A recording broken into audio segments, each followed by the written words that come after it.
All right, let's face it. Some states just really don't need to be there.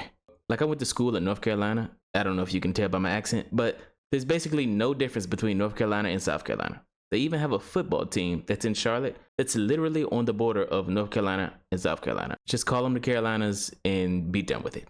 Now, I know everybody has their own opinion. However, if you think one of your states should basically join in with another state, let me know in the comments. But here are 10 states that I think might as well just disappear. All right, now let's get it. Number 10, West Virginia. Yeah, I kind of feel sorry for the people who live in West Virginia. I'm sure they're fine people, but I just don't see many people flocking to West Virginia. Like the people who are there, like the population is declining. Now I know West Virginia used to be part of Virginia, but I don't think they should join Virginia. Now when I think about West Virginia, I think about the hills have eyes, because I drove through there on a few road trips and I'm like, okay, never again. Now let Ohio get a piece of them, let Kentucky get a piece of them, but just make it disappear. Number 9, Nebraska. Now Nebraska, all they have is corn, maybe college football. I mean, the college basketball team is pretty good too, sometimes. That's about it. And if you drive through Nebraska, it's completely forgettable, just completely flat.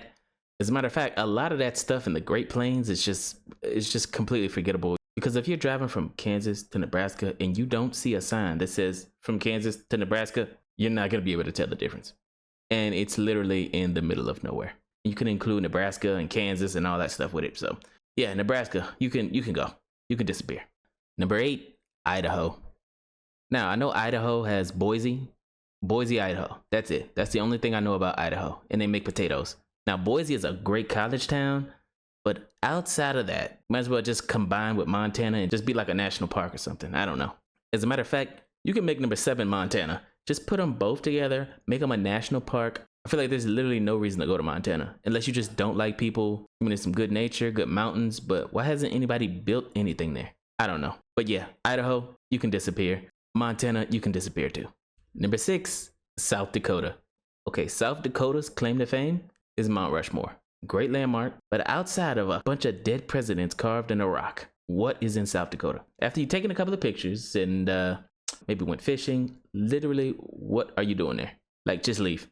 South Dakota actually has more cows than people. About 900,000 people live here, and they might as well combine themselves with the next place on my list. Yep, you guessed it, North Dakota.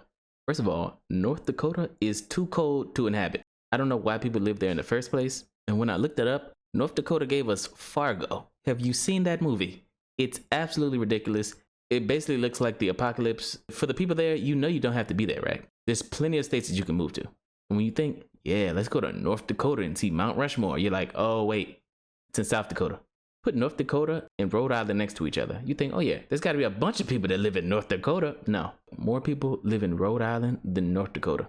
Let that sink in. Look, just call them the Dakotas and get it over with. They're flower states anyway. And now that you mentioned it, let's go to number 4 on this list, Rhode Island. Now, I'm not even sure how Rhode Island is still a state in the first place. It's tiny. Nobody really talks about it. Nobody really goes there. I guess Providence is good, but just call it New England officially and let it combine with Massachusetts and maybe one of them other states up there, maybe Connecticut too.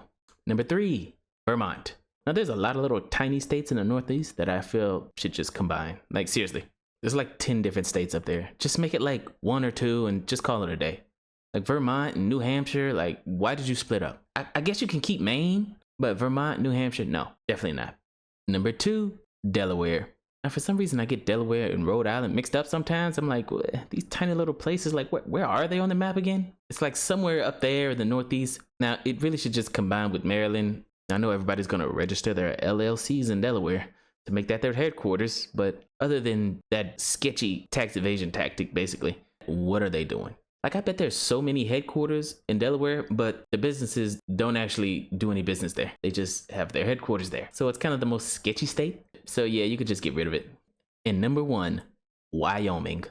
Seriously, it's literally just a box. Like, I don't even think anybody actually drew these lines. They just kind of said, oh, there's some open space right there. Let's make it another state. But why is it another state? Give part of it to Colorado, give part of it to Utah. Just like split it up, but there's no one there. There's not even like a major city there. Like Cheyenne, Wyoming, like that's close enough to Colorado to just give it to them. We don't need another 2 senators from Wyoming. Like just leave it alone. No one's going there. The weather's terrible. It's empty. Just make it disappear. Now, they do have Yellowstone National Park, but after you visit that, just leave. Alright, now, let me know what I got right, what I got wrong, and what you want to see in the next video. Maybe states that should split up?